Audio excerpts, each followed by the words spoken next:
Me and my older brother Cameron were doing a camping trip on the East Coast. Cameron chose the site and everything like he usually did, and I just tagged along. He chose well, though the campsite was really nice, and since we had the hike to get there, it wasn't crowded. There was nobody around. From what we could see, the campsite wasn't very defined, though it was hard to tell if we were even in the right spot. There were several openings in the trees that looked like they could have been the place we were supposed to be at, but neither of us thought it mattered. We set up on one of the grassy openings, and while we initially thought this place wasn't very active, we started to notice we were wrong. There were leftover things scattered around, nothing big like entire tents or anything, but just small things like a trekking pole or some old shoes. It wasn't normal for these things to be left behind. Though not at 7:45 campsites like this that were far out, we both thought it was weird, but we went on with our day. We didn't really do much, just hung out and talked. When it got darker out, we lit up a fire and sat around it.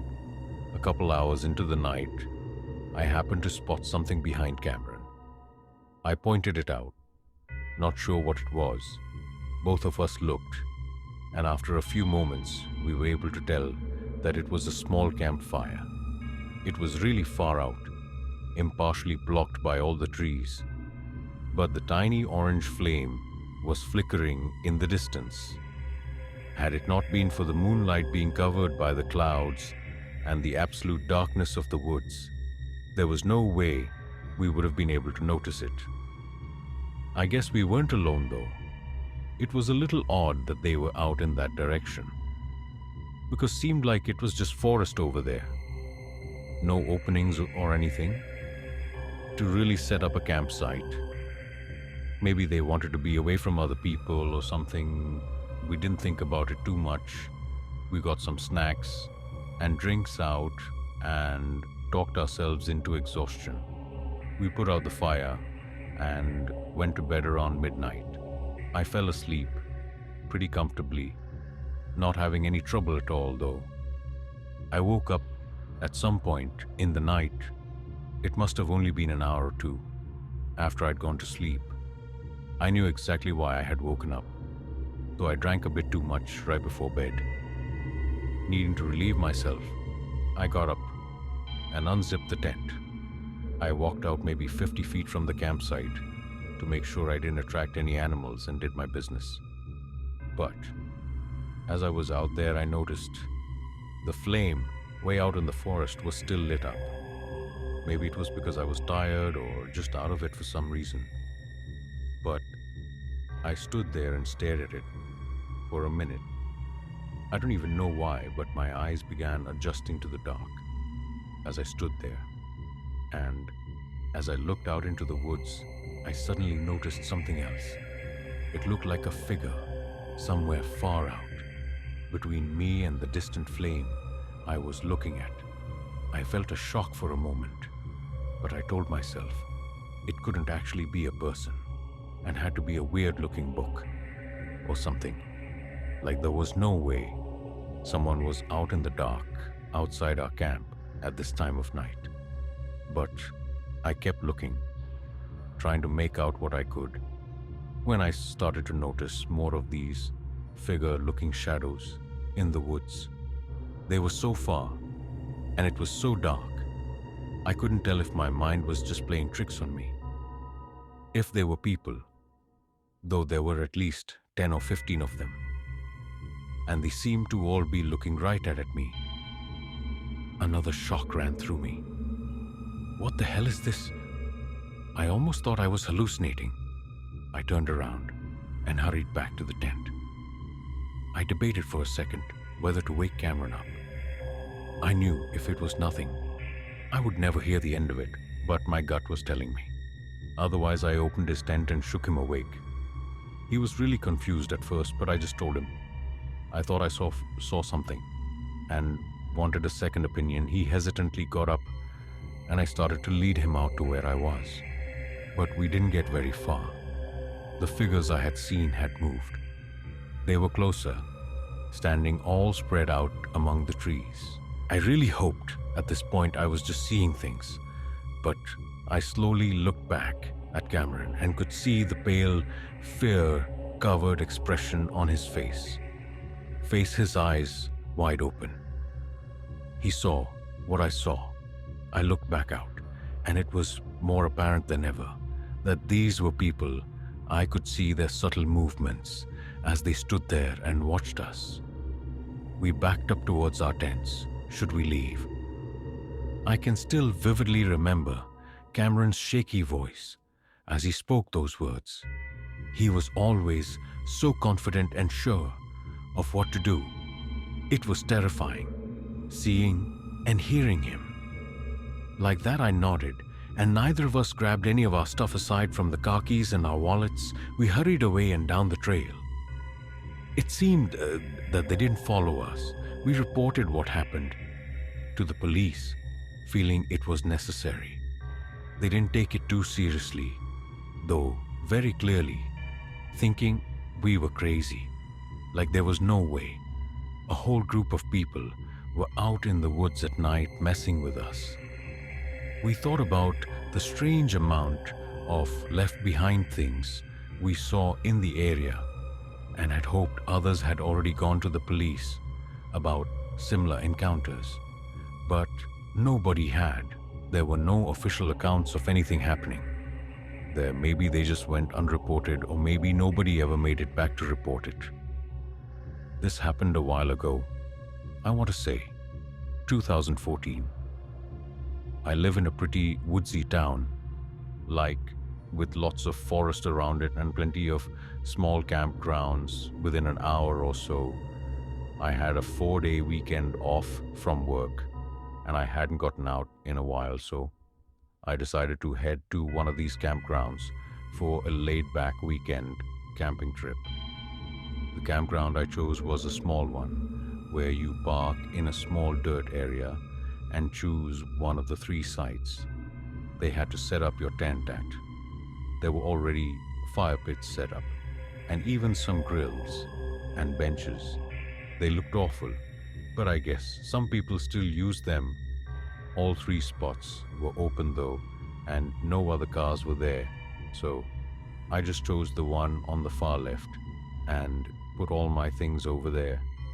The walk from my truck to the campsite was only about 5 minutes, but the area was very densely covered in trees, so it still felt like I was fully in the woods. Plus, the actual camping ground was about 45 minutes from town as well. It was about an hour in that I realized I had no idea what to do.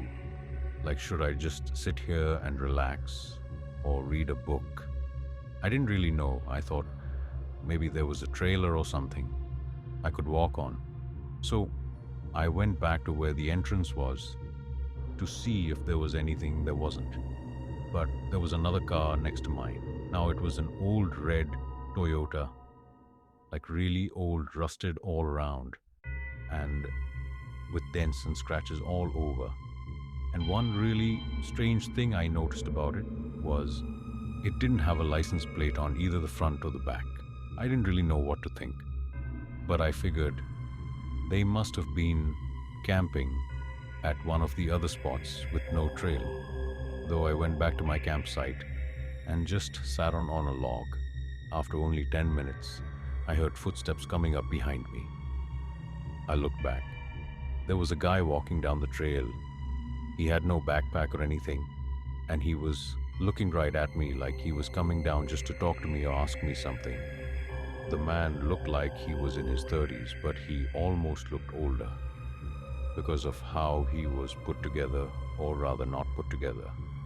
His brown jacket had holes all over it and was covered in stains, and his beard and hair were oily. And Shaggy, you wouldn't happen to be able to help me with something real quick, would you? He asked. Having nothing to do? I said sure, and stood up. But he quickly said, "Thank you," and that he was just asking for now. He still had some things to do first, but he was going to come back in a little bit and get me when he needed a hand. I said okay, and he thanked me again, then walked away. I wasn't too sure why he came by, if he didn't need me right now, but I figured he probably just had to unpack his car first and would be back in 10 or 15 minutes. I sat and waited, but a half hour passed, and then another. By then the sun was going down and I thought he must have gotten it done himself. Whatever it was, 2 hours later, I'd completely forgotten about it. I had the fire pit lit up and was making my dinner when I heard footsteps behind me. Again, I looked back, but this time it was eerily dark. I could hear his footsteps coming down the trail, but he was completely covered in darkness. I couldn't even see his silhouette. I listened to the crunching steps against the gravel slowly make their way into the light of my campfire. It was the same man, just as I thought. I didn't understand why he came back, though it was so late now. Hey, you ready? Just need a little help. Still, with what he noticed my hesitation. It'll only take a minute. You aren't busy by the looks of it, he said jokingly, with a smile. But it felt odd, like he was being pushy. He also avoided my question. My social awkwardness kind of failed me here though, because I nervously agreed, knowing I really had nothing else to do. And it was obvious. He smiled again and started leading the way. As we got further from my campfire, it got way darker, and I realized how odd it was that he walked here without a flashlight. It also felt strange following him into the dark. Hey, so what was it you needed my help for? I asked. He slowed down for a split second, like he was going to say something, but then he continued walking and didn't answer. I felt my heart rate spiking. My body knew something was wrong.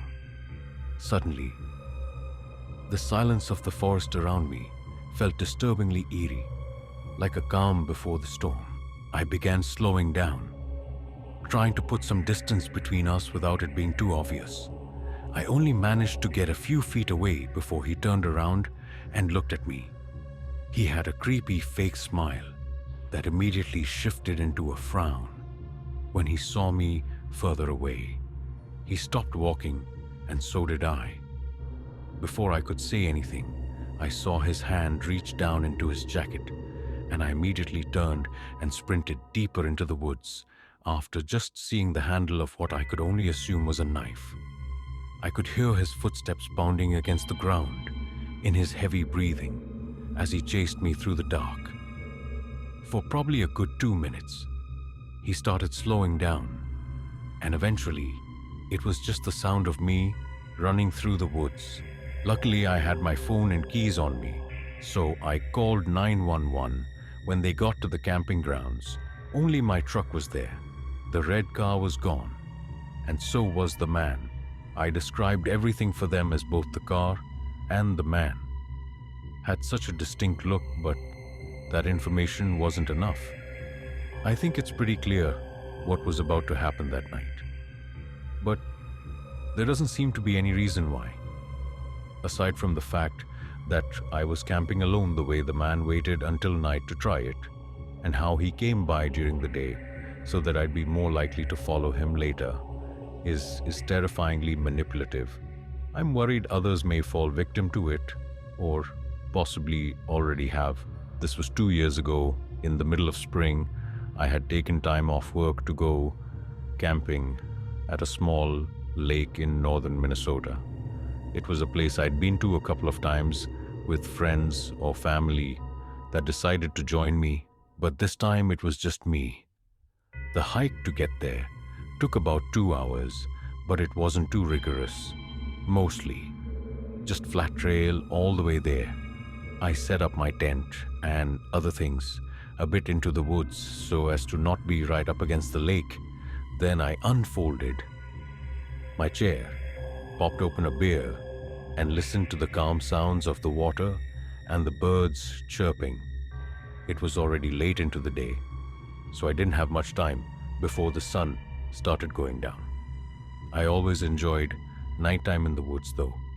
It was always so quiet and almost felt freeing in a way. I don't know how else to describe it. However, this night was different. Once the sun went down, I built up a campfire and continued relaxing. Yet this feeling came over me that usually didn't happen. I felt like I was being watched.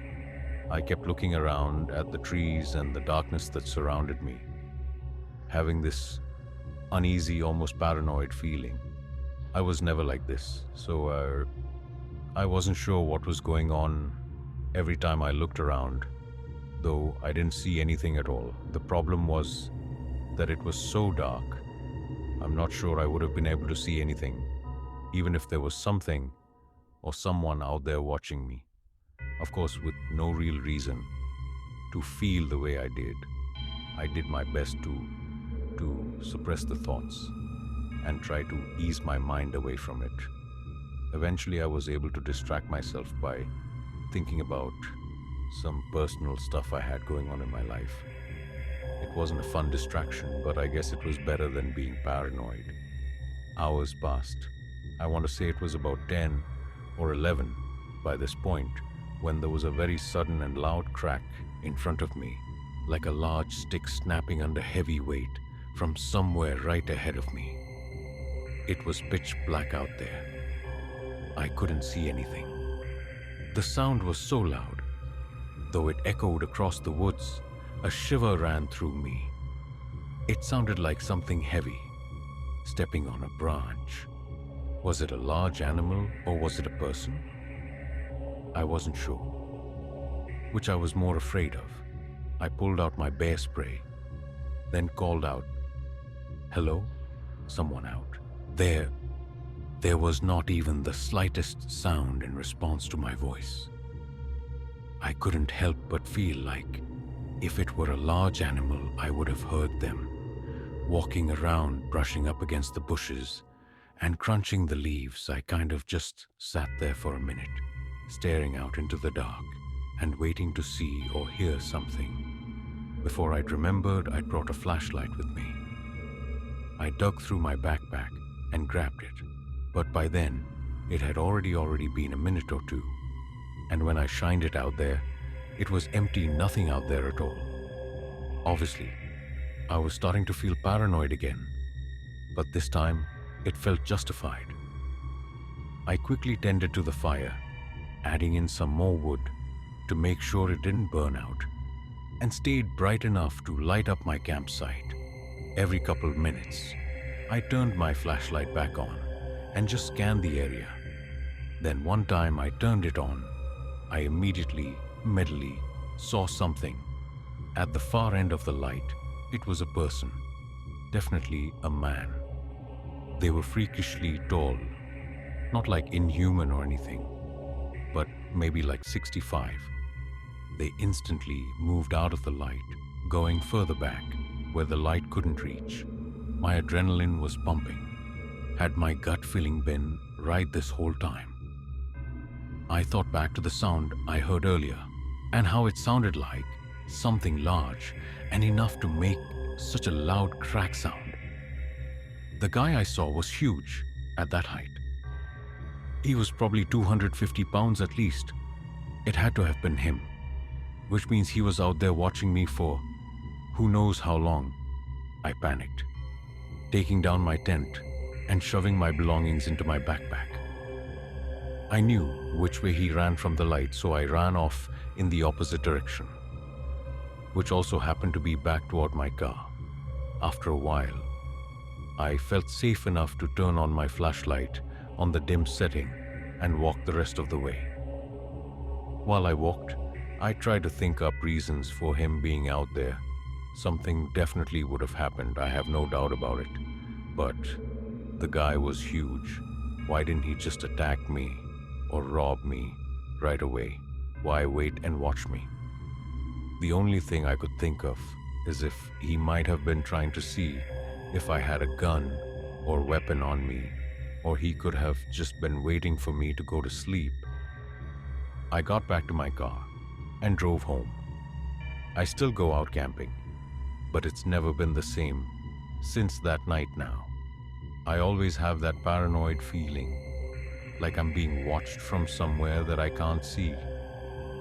Hopefully, it's just a feeling. There was a severe blizzard going on. This night, I had actually called off from work, just so I didn't have to risk driving there. It was a complete whiteout. I couldn't see more than a couple feet away because the flurry of snow was blocking everything anyway. I stayed in all day, and something about the weather made me feel like cozying up on the couch at night and falling asleep while watching TV. I'm not even sure when I actually fell asleep. I think it was somewhat early though, like 8 or 9. I woke up very suddenly to someone coughing. It was just one cough, and I couldn't really tell which direction it came from or how far it was, because I was asleep when it happened. Immediately, I noticed how dark it was though. Like the whole house was pitch black. I must have been asleep for several hours, but the cough was someone outside my front door. This late at night, during a blizzard, I got up and looked out.